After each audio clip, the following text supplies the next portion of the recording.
কালকে আকাশে এত মেঘ করেছিল, চারপাশ অন্ধকার হয়ে গেছিল। তারপর অঝোরে বৃষ্টি নামলো।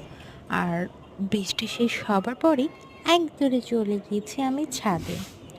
ও যে গত কয়েকদিন আগে বৃষ্টিতে যে ভিজেছিলাম, তার যে টানতে টানতে এইবারের বৃষ্টিতে ভেজার স্বাদ যেন মিটে গেছে আমার। তাই তো বৃষ্টি থেমে যাওয়ার পরে যখন গুড়ি গুড়ি বৃষ্টি নামছিল, তখন বৃষ্টির পানিতে গা ভেজাতে দৌড় দিলাম ছাদে। গিয়ে দেখি ছাদে জায়গায় জায়গায় পানি জমে আছে। সেই পানিতে ধিতিং ধিতিং নাচার ইচ্ছে করলেও না নেচেই হালকা পা ভিজালাম। মা তো এদিক থেকে ডাক দিচ্ছে, আয় রে ঘরে আয়। সেজন্য আবার ঘরে আসার জন্য প্রস্তুত হয়ে গেলাম। Tata, bye bye.